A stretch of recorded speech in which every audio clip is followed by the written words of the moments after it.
भाजपा नेता गौरव भाटिया ने पत्रकार वार्ता में कहा कि ये बड़े दुख की बात है कि जिस तरह से पूर्व उप मुख्यमंत्री और नेता प्रतिपक्ष तेजस्वी यादव कह रहे थे कि वे भारत की संसद में पारित कानून वक्फ संशोधन को कूड़ेदान में डाल देंगे। कैसे कोई प्रदेश की सरकार केंद्र के कानून को कूड़ेदान में डाल सकती है? यह मामला सर्वोच्च न्यायालय में लंबित है। इतना अराजक रवैया आपका क्यों है? आप सर्वोच्च न्यायालय की अवमानना क्यों कर रहे हैं? जंगल राज बिल्कुल लालू और तेजस्वी जैसा होता है। जंगल राज का पहला नियम है संविधान और कानून की धज्जियां उधेड़ दी जाती हैं और वो ही काम विपक्ष में रहकर तेजस्वी यादव कर रहे हैं। अभी चुनाव की घोषणा नहीं हुई है, लेकिन राजद तेजस्वी यादव और लालू प्रसाद यादव के मन में क्या है ये स्पष्ट हो गया है। जिस तरह से कल 9वीं फेल पूर्व उप मुख्यमंत्री नेता प्रतिपक्ष तेजस्वी यादव कह रहे थे कि भारत की संसद में पारित कानून वक्फ संशोधन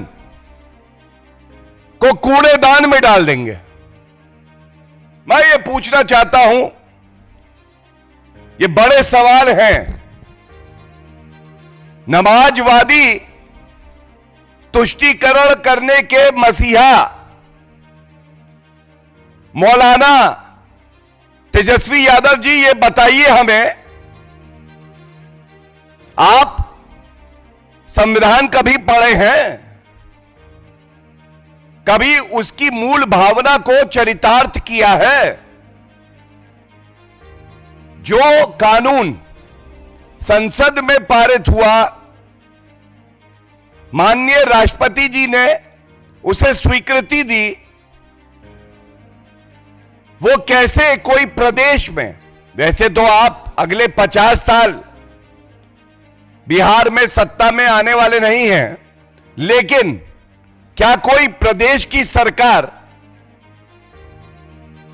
केंद्र के कानून को कूड़ेदान में डाल सकती है? पहला सवाल। दूसरा सवाल यह है, हम सब जानते हैं ये मामला सर्वोच्च न्यायालय में लंबित है।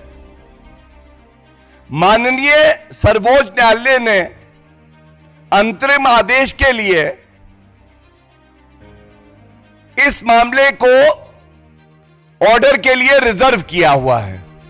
तो मैं ये पूछना चाहता हूं, दूसरा सवाल, तेजस्वी यादव जी, इतना अराजक रवैया आपका क्यों है? सर्वोच्च न्यायालय की अवमानना क्यों कर रहे हैं? जब सर्वोच्च न्यायालय का फैसला अभी आया नहीं, आप कैसे कह रहे हैं कि यह कानून असंवैधानिक है? क्या यह पूछा नहीं जाएगा? सर्वोच्च न्यायालय से ऊपर 9वीं फेल तेजस्वी यादव हो गए, और यह कहना गलत नहीं होगा। जंगल राज कैसा होता है? जंगल राज बिल्कुल लालू और तेजस्वी जैसा होता है।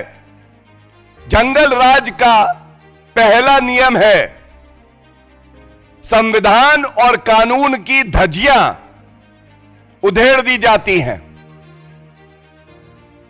बाबा साहब का संविधान तार तार किया जाता है, और वही काम विपक्ष में रह के